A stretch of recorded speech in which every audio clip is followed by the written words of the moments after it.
E aí, família TKS, tamo junto aí. Café com fé. Último dia, né? Estamos aí já na sétima palestra. Não esqueça de ir lá no meu canal do YouTube, lá se cadastrar. Já chega aí dando like, apertando aí, comentando nesse vídeo para espalhar para outra pessoa. Amém? Estamos aí levando a palavra do Senhor, distribuindo aquilo que a gente aprendemos do Senhor, a gente tem que passar para outras pessoas, né? Que Deus abençoe sua vida grandemente, que a mão do Senhor esteja abençoando sua vida grandemente, amém? Vamos continuar sobre. Aí vem falando seis dias, a gente falou sobre mudança, nós contou é, na Bíblia, né, Nicodemos, que tinha que mudar a mentalidade. Oh, desculpa aí. É, nós contamos Nicodemos, nós falamos do livro Não Toque no Meu Queijo, é um livro muito bom também para a pessoa entender sobre mudança, né? Mudanças, elas acontecem, altos e baixos. Hoje nós vamos falar sobre propósito, né? Qual é o sentido da vida? Qual é o meu propósito? Para que eu nasci? Isso é uma das coisas que as pessoas elas não compreendem. Porque é meu propósito. E como nós estamos falando sobre mudança, tem que ter uma mudança de mentalidade sobre nossas vidas. Tem que nós compreender isso, né? Por que fomos chamados? Qual é o sentido de a gente ter sido chamado a um propósito maior, ou o que é que está acontecendo, por que nós fomos chamados. Engraçado que tudo que a gente formula na nossa mente, eu não posso. Você foi chamado para alguma coisa e eu não posso fazer a sua parte. Nenhuma pessoa pode fazer, César, mas todas as pessoas têm um propósito? Sim, todos têm um propósito. Né? Então, ou a gente colocamos, ou tem essa mudança de mentalidade, ou então a gente, vive uma vida achando assim, não tem propósito na minha vida, né? Não tem nada, aí vai vivendo como se nada existisse, sem pensar como surgiu as plantas, como surgiu os animais, como os planetas, nem acreditar no cientista dá, né? A pessoa tem que ser nem ateu, nem fé, se não tem propósito nenhum. As pessoas vivem assim na vida e falam assim, não deve ter nenhum sentido a vida. É por isso que eu estou falando aqui sobre uma mudança muito grande na tua vida. E tem gente que até hoje ainda não descobriu qual é o propósito, né? Eu sempre pensava na minha vida, é, mesmo sendo da igreja, ficar assim, as pessoas, será que eu nasci para quê? Para ser um tocador, para ser um cantor, para ser um pregador? Qual é meu propósito, né? É ser um pastor, é ser um missionário, né? E quando as pessoas ficam direto se perguntando, eu nasci para fazer o quê?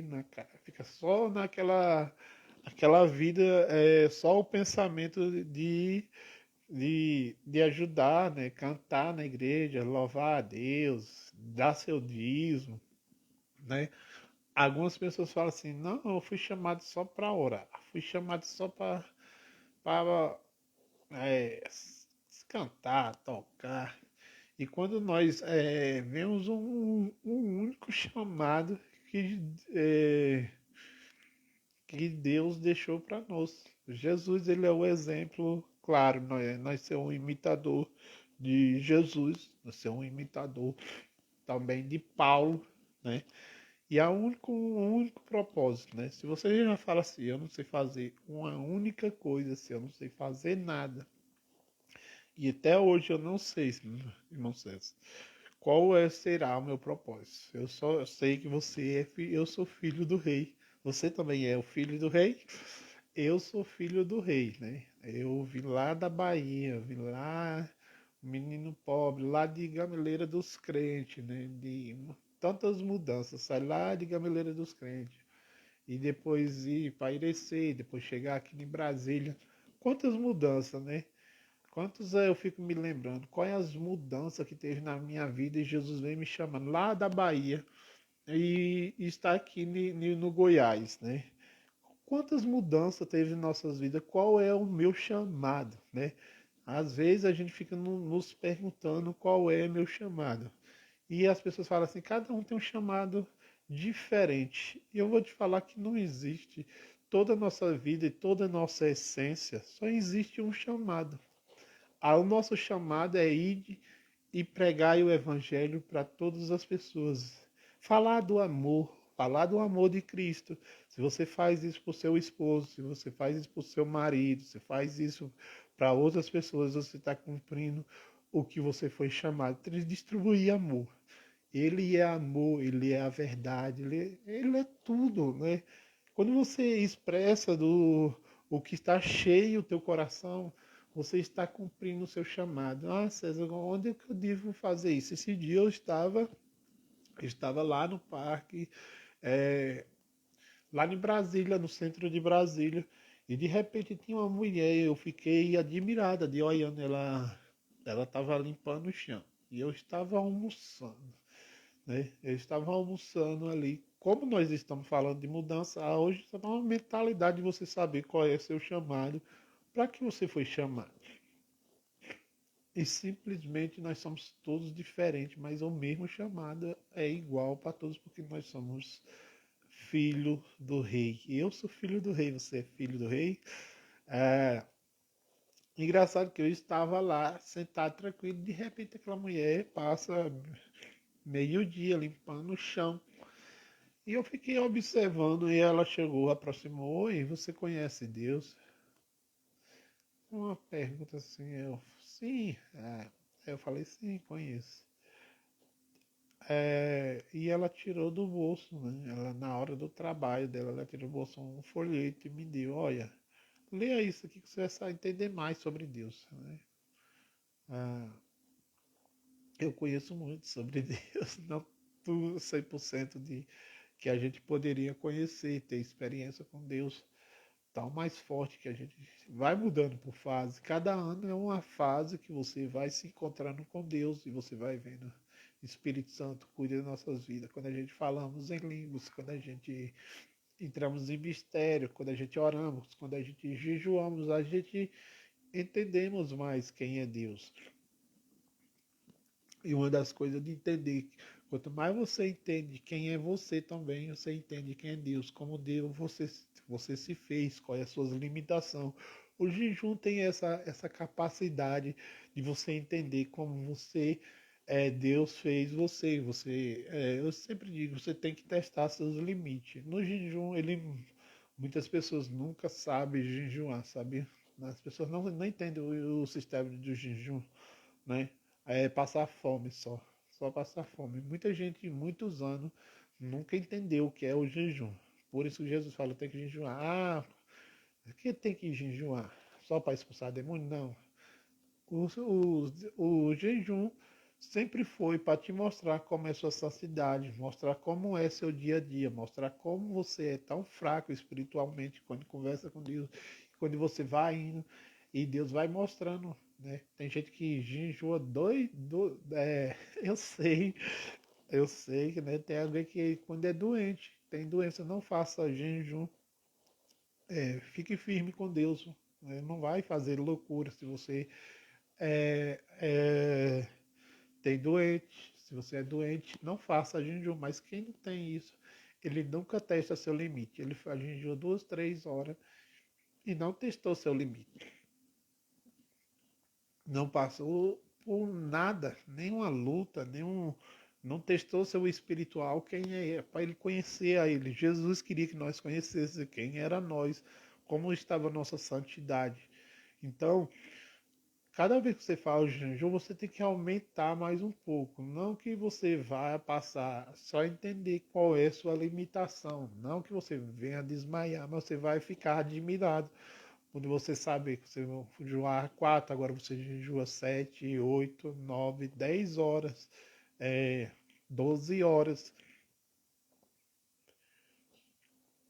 E quando você aumenta essas horas, você começa a conhecer quem é você de verdade, né? Quando você não sentir aquilo, seu corpo pedindo a comida, exagerando, gritando dentro de você, o seu eu, aquela parte bem carnal dentro de você, gritando dentro de você, querendo mandar em você, é você tomando o controle da sua vida, é você vendo como você às vezes cai em pequenas coisas, quando você xinga alguém, quando você se enraiva. Deus mostra totalmente o lado fraco da gente, né? O jejum mostra uma coisa muito forte que as pessoas até hoje não entenderam. Mostra quem é você de verdade. Quem é você de verdade? As suas limitações que você deve consagrar, perceber a situação que acontece no dia a dia, que você jamais faria isso num dia normal. Quando você jejua, Deus mostra claramente quem é você. Você é limitado mesmo. Você não consegue passar um dia completamente em santidade, percebendo que tudo está acontecendo. O jejum ele te mostra muito isso. Ainda mais o corpo gritando. É uma limitação que às vezes nós ouvindo que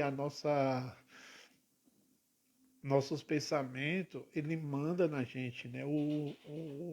A carne, aquela parte que tem de nós de não querer buscar santidade, de não compreender as coisas espiritual, é aquela parte que é mandar na gente. E o jejum fala assim, ó, domine sobre a carne, domine sobre os pensamentos ruins, domine sobre as sensações ruins, domine sobre as emoções.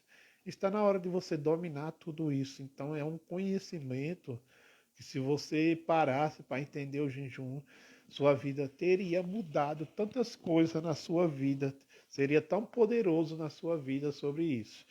Mas a gente está falando sobre propósito. O propósito, né, quando Jesus formou os 12, a gente vemos em Mateus 10 o Senhor enviando 70 de dois em dois. E o que era aquele propósito? Já era o propósito que eles foram treinados. Nós somos treinados. Qual é o nosso propósito? Por que fomos chamados?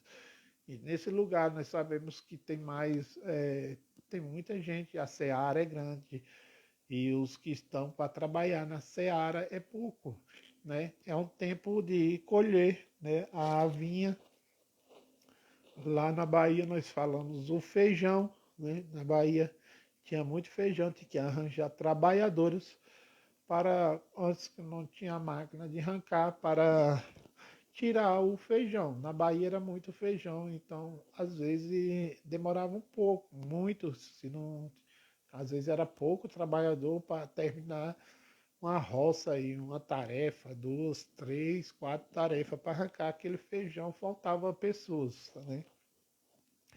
E transmitir esse amor, essa bondade, essa misericórdia, muitas pessoas não querem, né? Muitas pessoas não querem fazer isso. E talvez a gente esteja dizendo, eu sirvo Jesus, mas ainda não pegou, né, no arado, ainda não pegou na enxada para dizer assim, eu tenho que fazer alguma coisa, eu tenho que fazer um vídeo na internet, eu tenho que falar de Deus no meu trabalho, na minha casa, com minha família. Não existe lugar, não existe se preparar, vai de qualquer jeito, não existe esse negócio de dizer daqui a 10 anos eu vou estar preparado para falar do amor de Cristo. Não.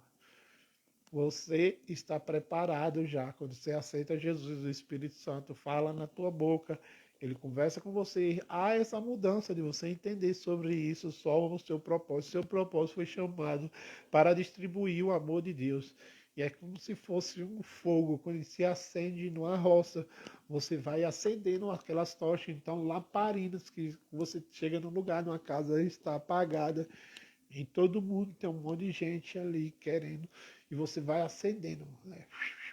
Acendendo. E quando você vê a cidade, uma roça, tudo já está iluminando, tudo está claro. Por quê? Porque você foi a pessoa que chegou na sua casa, no seu trabalho, em todo lugar e distribuiu o amor de Deus.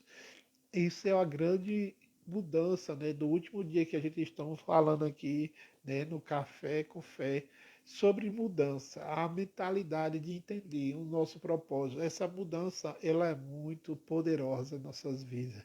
Deus está chamando muitas pessoas que outras pessoas foram chamadas para cumprir o propósito, não estão fazendo. Deus falou que se nós não falar, as pedras falarão. É, Deus levantaria pessoas do nada para falar do amor de Deus. Então, o reino de Deus ele não pode parar. O Senhor, onde vem um lugar que as pessoas não estão falando do amor de Deus, ele levanta uma pessoa do nada, que nem Paulo, e multidões aceita Jesus. Você pega uma pessoa como John Wesley e prega para multidões. Você vê Billy Graham, levanta e prega para multidões, porque está falando do amor de Deus em cada geração, com o plano de Deus, o reino de Deus não pode parar, é o reino que mais cresce no mundo e foi instalado há 2000 anos, depois de cair a Babilônia, a Pérsia, a Roma, né? Caído esses reinos, instalou o reino de Cristo. O reino de Cristo e seus soldados estão em ninguém, né? Já tentaram parar de tudo, né? Já tentaram matar. Hoje em dia é a enganação, né, dos falsos ensinamentos, querendo parar o amor de Deus, ensinar as pessoas outras coisas. Mas o Senhor sempre vence todas as ideologias, todos os pensamentos errados que os seus soldados estão aí levantando. O Senhor sempre levanta em gerações, pessoas que coloquem, pessoas que ensinar as pessoas a andar no caminho certo e o seu reino. Ainda que muitas pessoas preguem errado, que querem dinheiro dentro da obra de Deus, que querem enganar as pessoas, enrolar uma multidão de pessoas, ainda tem as pessoas sinceras. Cada época tem uma coisa para derrubar o reino de Deus, se levanta. Quando não é, foi a perseguição, querendo matar os cristãos na arena. Quando não foi o esfriamento dentro da igreja no século XVII e o grande avivamento na Rua Azusa no ano 2000, né? 2000, 1999 ou 2000, grande avivamento. Deus sempre em cada geração, o Senhor levantou o seu guerreiro, porque a sua obra não pode parar. Então, a estratégia toda é de Deus, né? E o Senhor sempre está nos alertando, né? E o Senhor vai estar alertando você nessa hora que o reino dele não pode parar e você tem que levar esse amor para muitas pessoas. Tem muita gente precisando desse amor para entrar no reino de Deus e ser mudado, né? E quando nós falamos do livro, não, quem mexeu no meu queijo, aquela pessoa, a parábola de dois atos e um que ficou lá reclamando, não queria fazer nada e o outro correu atrás e achou outro ponto que tinha comida para sobreviver. Mas antes ele enfrentou o medo, ele correu, ele foi atrás. Então, é uma das coisas que nós devemos estar tirando é o medo de conhecer qual é o propósito, qual é o que devo fazer, tirar o medo, tirar tudo que é essas dúvidas que tem colocado. Por que fui chamado? Não, você não foi chamado só para limpar a igreja, você não foi chamado só para ser tocado, você está nessa função, mas você não foi só chamado para isso, você foi chamado dentro do reino, para estar lá o amor de Deus em todos os lugares. Né? Em todo lugar as pessoas e gerações e geração falaram do amor de Deus, falaram da bondade de Deus. Mesmo Noé construindo aquela arca, ele estava ali dizendo, gente, vai acontecer alguma coisa, vocês precisam mudar. Deus não aceita o que está acontecendo, essas escuridão que está no mundo. O mundo está escuro, o Senhor precisa... você precisa escutar esse amor de Deus, porque vai vir uma coisas terríveis que está próximo a acontecer. Vocês comecem a construir a arca de vocês, e muita gente não está fazendo isso, né?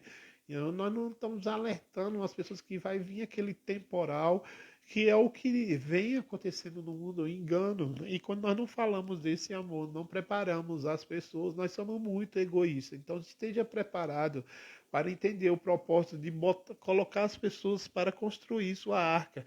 Por isso que tem que ter essa mudança, né?